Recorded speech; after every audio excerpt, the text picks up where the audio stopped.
चल भाई यहाँ ध्यान देना, लास्ट क्लास में हम क्या कर रहे थे, ली चैटलियर प्रिंसिपल कर रहे थे। ली चैटलियर प्रिंसिपल में 3 इफेक्ट हमने देख लिए थे, कौन से? एक कंसंट्रेशन, एक प्रेशर और एक टेम्परेचर। अब यहाँ ध्यान देना, चौथा था एडिशन ऑफ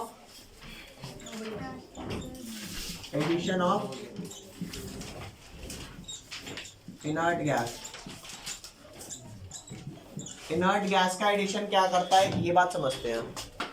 सर इनर्ट है, क्या करेगा? इनर्ट है, ऑब्वियस सी बात है, इनर्ट गैस का एडिशन का कोई इफेक्ट नहीं होता, वो इनर्ट है, क्या ही कर लेगा। तो इफेक्ट है क्यों? तो नहीं है ना, हैज नो इफेक्ट। आपसे कोई पूछेगा कि इसका क्या इफेक्ट पड़ेगा इक्विलिब्रियम पे, तो आपको पता होना चाहिए ना कि भाई इसका इफेक्ट नहीं है। समझ गए? यहाँ ध्यान देना, मान लो आपकी एक रिएक्शन लिखी हुई है, N2 gas plus 3H2 gas to NH3 gas. अब सिंपल सी बात है, मान लो कंटेनर था जिसके अंदर ये रिएक्शन हो रही थी, आपने बाहर से हीलियम गैस डाल दी, तो हीलियम गैस किसी से रिएक्ट नहीं करती, तो जब किसी से रिएक्ट ही नहीं करेगी तो कोई फर्क भी नहीं पड़ेगा। ठीक है, तो लिखो it has no effect,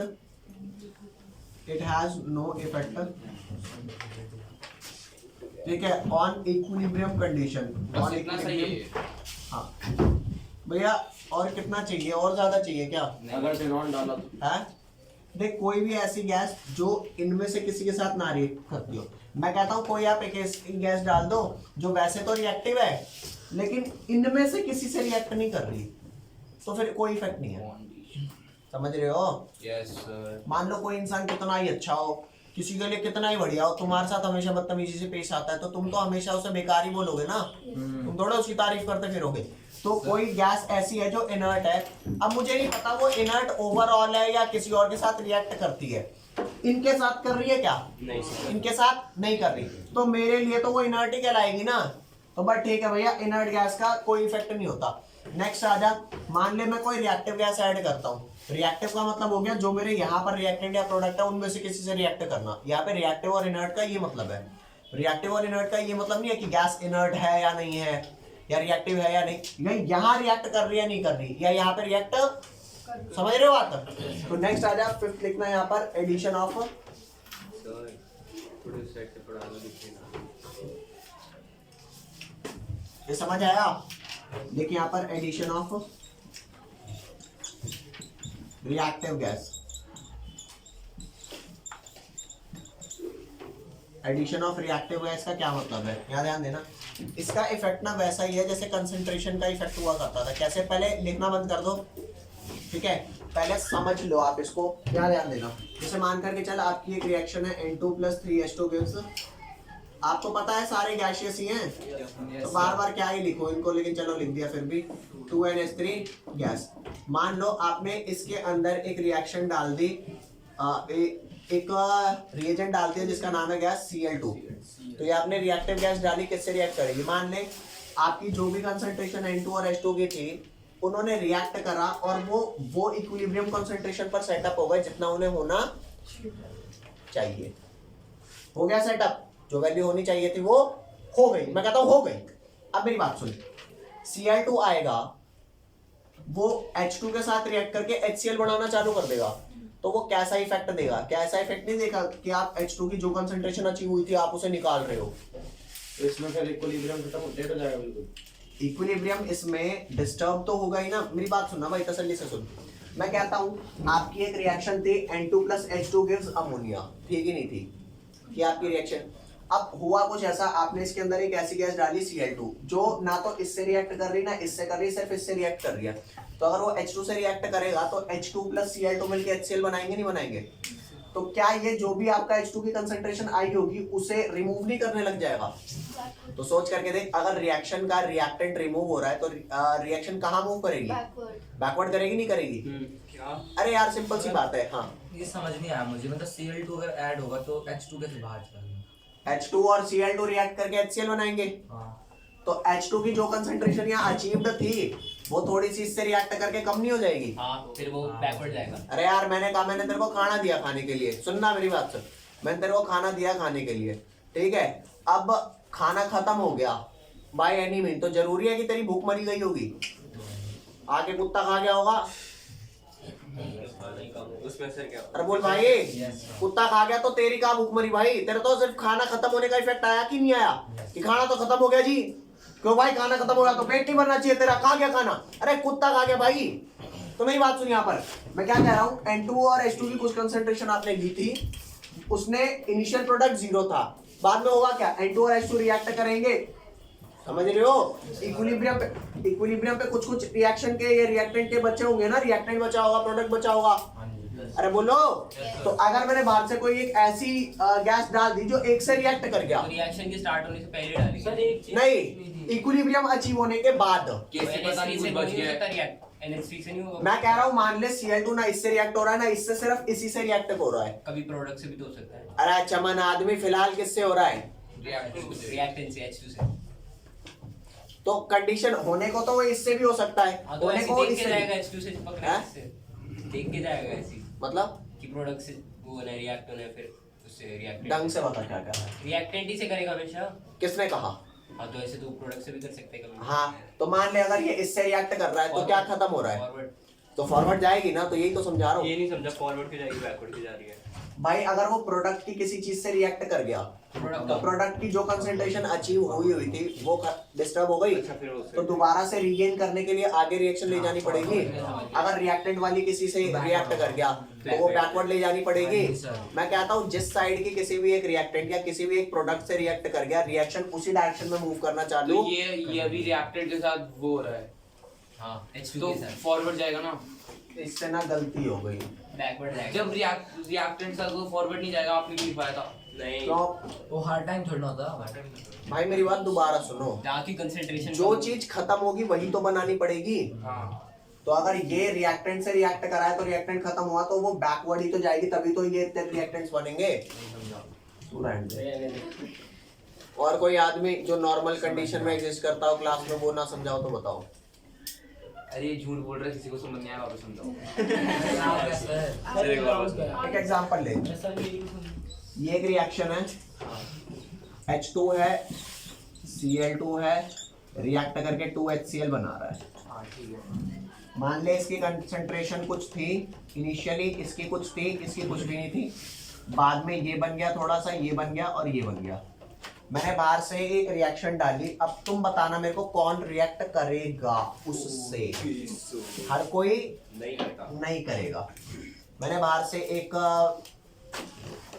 gas डाल दी O2, तो कौन रिएक्ट करेगा, रिएक्टेंट सिर्फ हाइड्रोजन ही करेगा, ना तो Cl2 करेगा ना HCl, ये बात तुम्हारे को श्योर हो गई, क्लोरीन ऑक्साइड नहीं बनते नहीं बनता, नहीं बनता, ना ये बनता ना इसका बनता, कुछ नहीं बनता, तो कौन रिएक्ट कर रहा है, रिएक्टेंट सिर्फ ये रिएक्ट कर रहा है, तो जो इसकी कंसंट्रेशन अचीव हुई थी कम होगी, अब वो कम होती जाएगी, Yes, sir. तो जब वो कम होगी तो इसको उतना ही करने के लिए रिएक्शन क्या करेगी, क्यों बैकवर्ड आएगी, सुनना मेरी बात, क्योंकि ये कम हो गया भाई, सिंपल सी बात है, तुम्हारे जेब में पैसे कम हो जाएंगे तो तुम सेव करने वाली अपनी इंटेंशंस लाओगे, अगर ज्यादा हो गए तो ऑब्वियस ही बात है उस पैसों का क्या करूंगा, रद्दी सामान ही तो है, अगर किसी यूज नहीं आ रहा तो आप खर्च करने की इंटेंशन रखोगे। तो यहाँ पर अगर H2 आपका कम हो गया, O2 डल करके अगर वो सिर्फ इससे रिएक्ट कर रहा है तो उसने यही तो करा, रिएक्टेंट खत्म कर दिया भाई, जितना होना चाहिए था उतना नहीं है ना, ये तो उतने हैं क्योंकि इनसे तो कोई रिएक्शन ही नहीं हुई, किस कौन है, यही तो है जिसके तने छेड़छाड़ करी रिएक्शन में, तो भाई रिएक्शन यही कहेगी कि भैया देख हम तो वैसे ठीक हैं, हमारे को कोई दिक्कत नहीं है, दिक्कत कहाँ है, दिक्कत है तेरे में, तू कम हुआ है ज्यादा हुआ है पहले बता, कम हुआ है, वो कम हुआ है, तो भाई अब सारे मिलके पंचायत करेंगे कि हम क्या कर सकते हैं कि इसकी कंसंट्रेशन बढ़ जाए, तो वो कहेगा एक काम करते हैं, थोड़ा सा मैं डिकम्पोज हो जाता हूँ, थोड़ा सा डिकम्पोज हो जाता हूँ, थोड़ा सा Cl2 थोड़ा सा H2 बनाता हूँ, समझ गए, फिर वो डिकम्पोज होगा तो Cl की भी बढ़ेगी और वो घटेगा, हाँ तो फिर तो इक्विलिब्रियम अचीव नहीं होगी। क्यों नहीं होगा, मेरी बात सुन, एक बात बता, यहाँ पर लिखा था 10/2 लिखा था, मेरी बात सुन, 10 क्या लिखा था, 2 लिखा था, तो कट के क्या आ रहा था, आ रहा था 5, झूठ मत बोलियो, है मान करके चल, नीचे मेरा ये 1.5 हो गया, तो अब अगर आंसर मेरे को 5 ही चाहिए तो मैं क्या रखूं ऊपर, 7.5 रखूं नहीं रखूं, है तो रेशियो में अरे बोल ये रखूं कि ना रखूं, अरे तो भाई ये प्रोडक्ट बाय रिएक्टेंट रेशियो तो होता है, आपने ठीक है। अब सुन मेरी बात, जरूरी थोड़े है कि ये 5 तभी आएगा, ये भी तो हो सकता है कि यहाँ पर लिखा हो तो 2.5 into 4 ऐसे लिखा हो तो भी आंसर क्या आएगा 5 ही आएगा। अब मान करके चल 2 नीचे 1.5 हो गया तो किसे छेड़छाड़ करूं, ऊपर वाले को किसे छेड़छाड़ करूं? जरूरी थोड़े है कि ये जो 2 into 2.5 into 4 था, अब तो ये 5 नहीं दे रहा होगा आंसर, नहीं तो किस किस को छेड़छाड़ करके, क्या जरूरी है सिर्फ एक को ही छेड़छाड़ करके मैं ये 5 ला सकता हूँ? नहीं हो सकता है कि मैं दोनों को थोड़ा बहुत बैलेंस कर दूं, नीचे वाले को भी बैलेंस कर दूं, लेकिन कट पिट के फिर से 5 आ रहा है। अरे अभी नहीं आई समझ भाई, रेशो ही तो वही लानी है जो थी। हो सकता है ये थोड़ा सा कम हो जाए, ये थोड़ा सा बढ़ जाए, ये भी हल्का सा बढ़ जाए, ओवरऑल केसी वही आ रहा है जो पहले आ रहा था। इक्विलिब्रियम में लाना है ना। बस मेरे को तो वही केसी की वैल्यू अचीव करानी है जो पहले थी। अगर 400 थी तो 400 लानी है, इस बात से फर्क नहीं पड़ेगा कि यार ये तो H2 ही कम हुआ था तो मैं Cl2 तो बिना बात में ही बढ़ा रहा हूं। अरे H2 इतना बढ़ा जितने में Cl2 भी बढ़े और ओवरऑल आंसर वही आ जाए जो पहले था। अब भी नहीं आया समझ? पक्का? तो ये तुम्हारा था एडिशन ऑफ, एक डाउट है, क्या? आपने कहा अगर आप वहाँ पे N2+3H2 में Cl2 डालोगे हाँ। तो HCl बनेगा, हाँ। बट जब मेटल आता है तो हाइड्रोजन को जाना पड़ता है तो NCl3 भी बनेगा। अबे यार तुम वो हो जो मैं भी कह नहीं सकता। सही मैं एक कंडीशन एज्यूम कर रहा हूं। एक बात बता, तैने पढ़ा होगा फिजिक्स में 1D मोशन 2D मोशन, तो क्या तू 1D और 2D मोशन में चलता है? अब तुम्हारे में से कोई बच्चा उठेगा और वो ये कहेगा कि सर जी मैं तो ना तो 1D में चलता ना 2D में चलता, मैं तो शाम चलता हूं। तो फिर भैया मत पढ़ना फिजिक्स, तेरे लिए फिजिक्स है ही नहीं। तू बस शाम ही चलता रहे, फ्यूचर में अपना ओला कैब चलाना, ऑटो चला लेना और बता। अरे कुछ तो चलाएगा, क्योंकि तू फिजिक्स नहीं चला पाएगा इस हिसाब से, ना तू इस हिसाब से केमिस्ट्री। मैंने कंडीशन जस्टिफाई कर दी, मान लो इससे नहीं कर रहा, सिर्फ इससे कर रहा है, फिर तू इससे भी करा रहा है रिएक्ट, फिर तू इससे भी करा रहा है, कराता रहे, फिर इसी वजह से तो नंबर नहीं आ रहे, उसी के नहीं आ रहे, तेरे कौन सा आ रहे हैं? तो मैं फिलहाल के लिए क्या बात कर रहा हूँ, फॉर द टाइमिंग कुछ एज्यूम कर सकते हैं नहीं कर सकते? अरे बोल बस बता, अब बता कोई डाउट हो इसमें? मैं कह रहा हूं रिएक्ट ये हो सकता है सबसे कर रहा हो, अगर सबसे कर रहा है तो वैलिड कहाँ है? वैलिड कुछ ही पॉइंट पर तो होगा। भाई किसी की किडनी खराब है तो किडनी रिप्लेस कर देंगे, किसी का लीवर खराब है लीवर रिप्लेस कर देंगे, सब पूरा आदमी खराब है तो क्या रिप्लेस करूं? हटा बंदा ही हटा, फिर पूरा, फिर रिप्लेसमेंट की तो बात नहीं आई ना, फिर तो आई गोली मार खत्म करियो पूरा ही खराब है। अबे समझ रहे हो मैं क्या कह रहा हूं? यहाँ पर मैंने ये कहा, मैंने एज्यूम किया है, मैं क्या एज्यूम कर रहा हूं कि फिलहाल ये इससे रिएक्ट कर रहा है, बस हो सकता है इससे भी कर रहा होगा, एक्चुअल कंडीशन में हो सकता है इससे भी कर रहा होगा। किसने कहा कि ये सिर्फ एक से ही करता है? ये तो दुनिया जान की चीज से करता होगा, लेकिन मैं ये मान करके चल रहा हूँ कि फिलहाल ये मान लो कि जो मैंने डाला है वो किसी एक से ही कर रहा है, सबसे नहीं कर रहा। भाई तेरे को मानना है सबसे कर रहा है तो भाई ठीक है, अगली क्लास में आंसर लेके आ जाना। सर आगे आएगा ऐसा कुछ कि मतलब रिएक्टेंट में बहुत सारे से करें? हाँ मैं करा रहा हूँ ऐसा कुछ। अबे सारे ही आज नशे में हो या फिर कुछ आज ऐसा नया दिन है कुछ? भाई मैं तो हूँ नशे में, तुम बताओ। सर पेपर में आएगा ये? भाई क्यों नहीं आएगा? सर मारो नहीं आएगा। मैंने सिंपल ये कहा कि जब इसमें Cl2 डाला और वो H2 से रिएक्ट कर गया, ना रिएक्शन बैकवर्ड जा रही है ना फॉरवर्ड जा रही है, अब किसी कीमत पे क्या रेशो वही सेम आ सकता है? भाई जो इनकी कंसंट्रेशन अचीव हो चुकी थी उसी पे तो केसी वो आ रहा होगा ना जो आना चाहिए था। मैंने यहां से थोड़ी कंसंट्रेशन निकाल ली, निकाल के Cl2 को दे दी रिएक्ट करने के लिए, तो ये कम हो गया फिलहाल यहाँ पे। तो क्या अब यहाँ जो बची है, चलो ये तो पूरी बची है, ये भी पूरा बचा है, लेकिन ये क्या उतना बचा है जितना होना चाहिए था? तो प्रोडक्ट अपॉन रिएक्टेंट, रिएक्टेंट कम हो गया ना, तो रिएक्टेंट कम हो गया तो अब केसी की वैल्यू बढ़ी हुई आ रही नहीं होगी? आ रही होगी ना बढ़ी हुई। तो अब तुम चाहोगे नहीं चाहोगे केसी की वैल्यू घट जाए?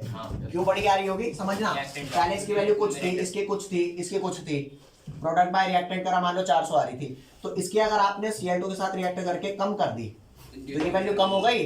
तो जब रिएक्टेंट तेरा कम हो गया तो क्या हो गया? डिनोमिनेटर कम, ओवरऑल वैल्यू केसी की वैल्यू बढ़ी हुई आ रही, तो वो चाहेगा नहीं चाहेगा केसी को घटाना। तो केसी तो जब घटेगा ना जब रिएक्टेंट थोड़ा सा बढ़े, थोड़ा सा प्रोडक्ट घटे। अबे न्यूमरेटर थोड़ा घटे, नीचे रिएक्टेंट थोड़ा सा, न्यूमरेटर डिनोमिनेटर बढ़े, अब भी नहीं आई बात समझ? NH3 की कंसंट्रेशन बढ़ेगी तो Kc बढ़ेगा। हाँ, लेकिन NH3 की अगर कंसंट्रेशन तेरी बढ़ती जाएगी वहां ऑब्वियस सी बात है बढ़ेगा, लेकिन क्योंकि ये घट चुका है, रिएक्टेंट आपका घट चुका है, तो रिएक्टेंट तो नीचे आता है ना डिनोमिनेटर में और प्रोडक्ट ऊपर था, तो जब नीचे वाला घट चुका है तो ओवरऑल सॉल्व होकर के तो अब ज्यादा आ रहा होगा, तो हम तो घटाना ही चाहेंगे, तो घटेगा तो जब नहीं ना जब बैकवर्ड जाएगी। सर जो Cl वाला प्रोडक्ट होगा वो रिएक्शन में लिखोगे फिर? नहीं, मैं अगर सिर्फ इसके बारे में बात कर रहा हूँ तो मैं फिलहाल सिर्फ इसकी बात करूंगा, मैं और किसी की बात नहीं करूंगा। हो सकता है H2 और Cl2 एक अलग क्या बोलते हैं इक्विलिब्रियम सेटअप कर रहे होंगे, लेकिन मैं उसकी बात ही नहीं कर रहा। ठीक है, नेक्स्ट आ जा। एडिशन ऑफ इनर्ट गैस पे क्या था? कोई इफेक्ट नहीं था। एडिशन ऑफ रिएक्टिव गैस पे क्या इफेक्ट था? जिस साइड की चीज addition of that reactive gas से रिएक्ट कर गई, रिएक्शन अब उसी डायरेक्शन में मूव करना चालू कर देगी। मतलब प्रोडक्ट के साथ करेगा तो फॉरवर्ड, तो फॉरवर्ड और रिएक्टेड के साथ करेगा बैकवर्ड गारंटीड। ठीक है भैया, इसे लिख लेना। नेक्स्ट आ जा। नेक्स्ट मैं लिख रहा हूं क्या? Addition of catalyst. Addition of catalyst का क्या मतलब है? वो लिखवा दो ना। क्या इसमें क्या होगा? इसमें कुछ नहीं लिखना यार, देख सिंपल सी बात है। अगर तेरे रिएक्टेंट रिमूव किसी से रिएक्ट करने का मतलब है वो कम हो गए ना, कम हो गए तो उसे बढ़ाना पड़ेगा। अरे जिस साइड कम होगा वो बढ़ाना पड़ेगा, तो अगर रिएक्टेंट है तो बैकवर्ड कर लेना, प्रोडक्ट है तो फॉरवर्ड कर लेना।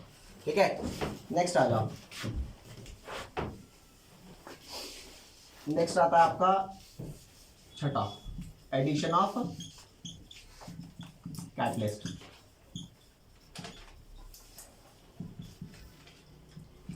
एडिशन ऑफ कैटलिस्ट का क्या मतलब है? देख भैया, कैटलिस्ट सबसे पहले क्या होता है आप ये समझो। लिख कैटलिस्ट के बारे में। एनी सब्सटेंस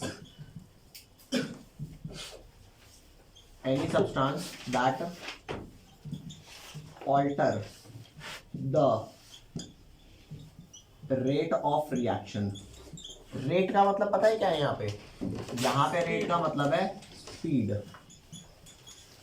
कोई भी ऐसी चीज जो स्पीड बढ़ा दे, किसी चीज को बढ़ा भी सकती है, हो सकता है घटा भी दे। तो चाहे बढ़ाए चाहे घटाए, दोनों में ही तो एक वर्ड यूज हो रहा है, ऑल्टर।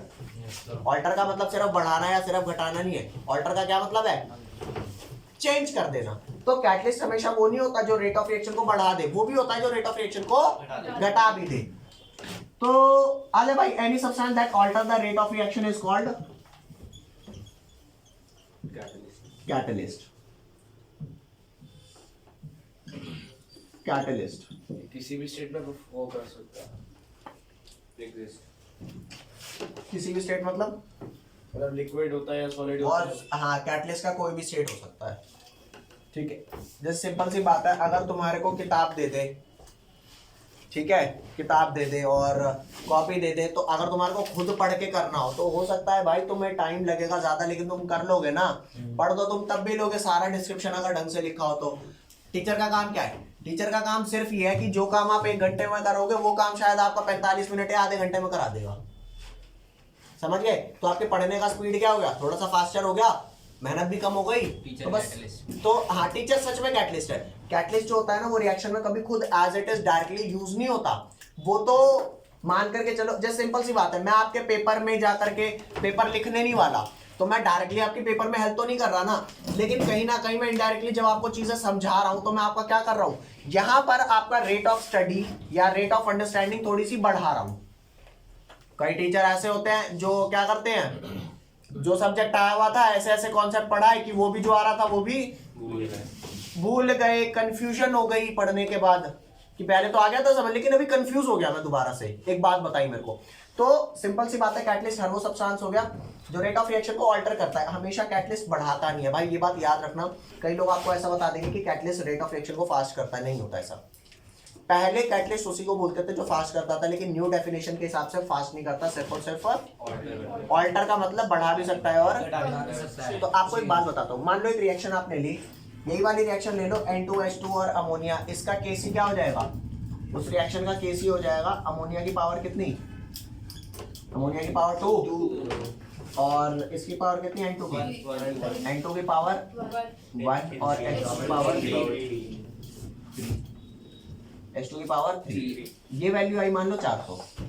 ठीक है, अच्छा, रिएक्शन अचीव, जब उसने इक्विलिब्रियम अचीव किया होगा तो थोड़ा टाइम तो लगा होगा। Yes, sir. मान लो 2 घंटा लग गया।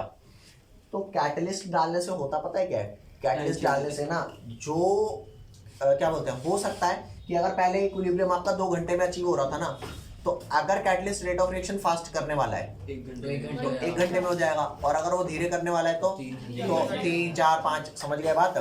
तो वैल्यू को अफेक्ट नहीं करेगा, वैल्यू जो 400 थी वो 400 ही रहेगी। टाइमिंग जैसे हम अगर आपको पढ़ाएंगे तो मैं ये थोड़ा कर दूंगा कि मैं कॉन्सेप्ट ही अलग पढ़ा दूंगा। भाई पढ़ा तो अब भी वही रहा हूं ना जो लिखा है, तो तुम कहोगे यार ये क्या बेवकूफी है, फिर मैं घर पे ही ना बैठ के पढ़ लूं। तो बात सिर्फ टाइम का है। हाँ, घर पे भी बैठ के तुम वही पढ़ोगे, बस ये वहां तुम्हारे को 1 घंटा लग रहा होगा, यहाँ तुम्हारे को 45 मिनट में करा दिया जाएगा। समझ गए?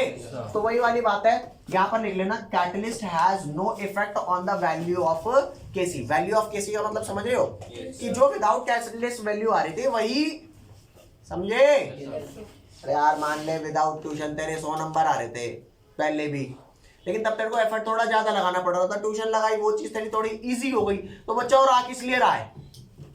चीजों को थोड़ा टाइम बचाने के लिए, इजी करने के लिए, बस वही तो है। तो यहाँ पर लिखना कैटलिस्ट हैज नो इफेक्ट, हाँ, catalyst has no effect on the value of KC. KC की वैल्यू पे कोई इफेक्ट नहीं है। It can only attain equilibrium either earlier or later. बस देखिए यहाँ पर it can only achieve help, it can only help in achieving equilibrium, it can only help in achieving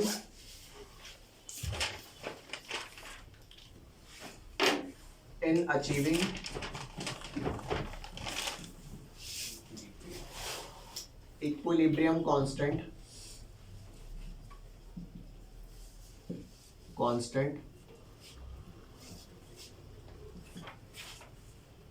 either too early की spelling यही होती है, too early और to late. दोबारा बता रहा हूं, कई जगह कैटलिस्ट को सिर्फ ये बताया जाता है जो रेट ऑफ रिएक्शन को बढ़ाता हो, ऐसा हमेशा नहीं होता। कई जगह क्या होता है बताया जाता, कई जगह दोनों जगह बताया जा सकता है। ठीक है, किताब में शायद ऐसा हो सकता है कि सिर्फ अर्ली वाली बात लिखी हो, लेट वाली बात ना लिखी हो, लेकिन अकॉर्डिंग, क्योंकि किताबें ना आपकी बहुत साल पुरानी है, ठीक है, तो अकॉर्डिंग टू नो डेफिनेशन आपका वही आ जाएगा कि रेट ऑफ रिएक्शन ऑल्टर कर रहा है, बाकी कुछ नहीं कर रहा।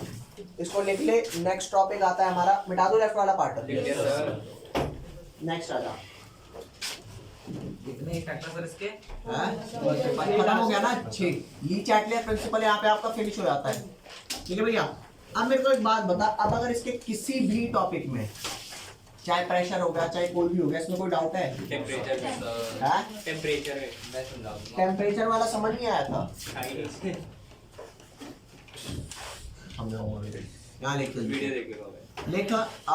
Prediction of direction of reaction, heading डालो यहाँ पर रिएक्शन कोशेंट। रिएक्शन कोशेंट, ये शायद पहले भी पढ़ाया था। रिएक्शन कोशेंट करवा दिया? क्या QC करवा दिया कि बैकवर्ड जाएगा फॉरवर्ड जाएगा? नहीं, रिएक्शन के बीच में करते हैं, डायरेक्शन ऑफ रिएक्शन करवा दिया? Forward backward. ये लो, अच्छा हो गया। सेकंड लेक्चर में ले याद ध्यान देना, तो तुम्हारा PV इक्वल टू NRT होता है, PV इक्वल टू NRT होता है। तो मैं आपको pressure, volume, number of mole, temperature तो बता चुका हूँ। R अभी तक आपने ना बहुत ज्यादा समझा नहीं है कि R क्या होता है, तो याद ध्यान देना, जो R की वैल्यू है, R को इधर ही रख, तो चेक कर N और T नीचे आएंगे नहीं आएंगे? आएंगे। तो क्या बच जाएगा?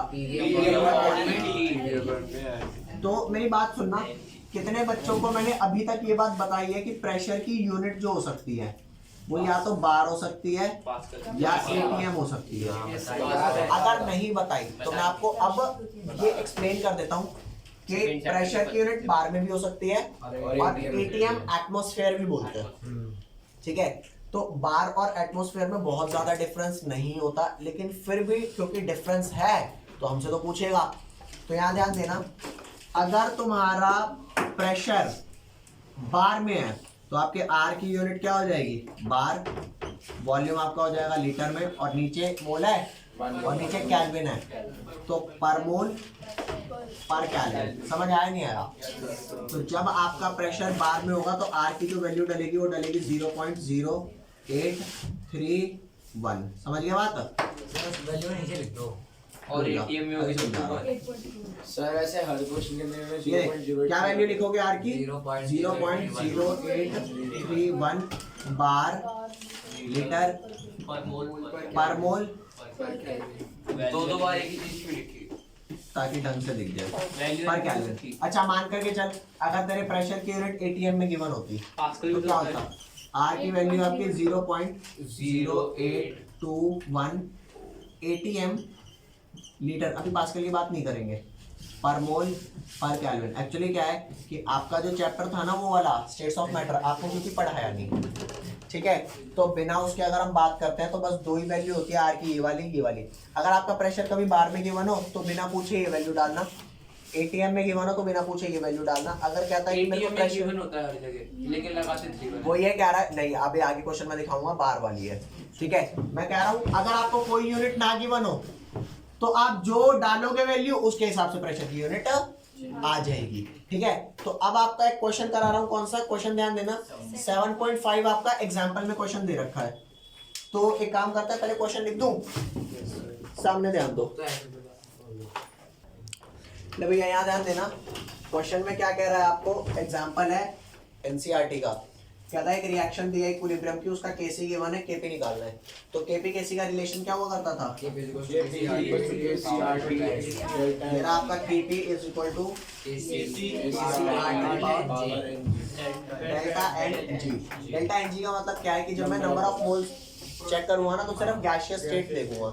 तो फिलहाल अगर यहाँ पे मैं प्रोडक्ट के देखूं तो कितने मोल्स है, ये 1 है और ये 2 है, 3 और -2। तो यहाँ पे डेल्टा एन जी की वैल्यू कितनी निकल के आ रही है, 3 - 2, ये आ गई 1 आ रही है, ठीक है। ये राइट पोर्शन मिटा रहा हूँ।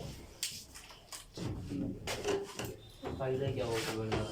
हाँ तो क्यों नहीं फायदा हुआ 1 लगाने का भाई?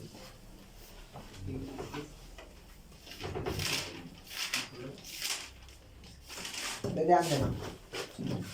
तो अब केपी की वैल्यू निकालनी है, तो केसी की वैल्यू क्या गिवन है, 3.75 -6 और आर की वैल्यू, क्योंकि यहाँ पे प्रेशर की कोई बात ही नहीं है ना, तो तेरा मन करे तो 0.0831 ले, मन करे तो 0.0821 ले, कोई फर्क नहीं पड़ेगा। किताब में 0.0831 लिया है, आप बाउंड नहीं हो कि 0.0831 ही लिया है, आप 0.0821 भी ले सकते हो। तो यहाँ पे ले 0.0831 ले ले, क्योंकि किताब में दे रखा है टेम्परेचर 1069 दे रखा है, ये पावर क्या हो गई 1। तो केपी कैसी आरटी की पावर डेल्टा एन डल गया, वैल्यू सॉल्व कर दे आंसर आ जाएगा, ठीक है। अच्छा एक चीज ध्यान देना, इन द नेक्स्ट क्लास हम है ना सिर्फ और सिर्फ क्या करेंगे, इसके क्वेश्चन प्रैक्टिस करेंगे, ठीक है भैया। 0.03 आया। टीचर ग्राफ भी बना रही थी स्कूल में। ग्राफ इसके इम्पोर्टेंट हैं लेकिन इतने इम्पोर्टेंट नहीं है जितना कि यहाँ पे आपको न्यूमेरिकल सेक्शन समझना जरूरी है। मतलब टीचर कई बार उस चीजों पर ज्यादा, जैसे कई लोग कहते हैं ना कि वो एनसीईआरटी आपको पढ़ा रहे हैं, कुछ चीजें ऐसी फोकस कर देंगे ना जो अभी फिलहाल एनसीईआरटी में जरूरी नहीं है। एनसीईआरटी में तुम जाके पेपर में चेक करना, ये क्वेश्चन आएंगे ही आएंगे। ये 0.0831 की वैल्यू वो भी तो ले, हाँ तो वो ले लेना, कोई दिक्कत नहीं है, आंसर सेम आएगा। आंसर सेम नहीं आएगा, अच्छा मैं वो यूनिट वो तो यूनिट अलग आएगी ना भैया। यहाँ ठीक पे है। तो कोई यूनिट लगाई नहीं रखी लोगों ने। बार या 18 की वजह कुछ भी ले सकते हैं।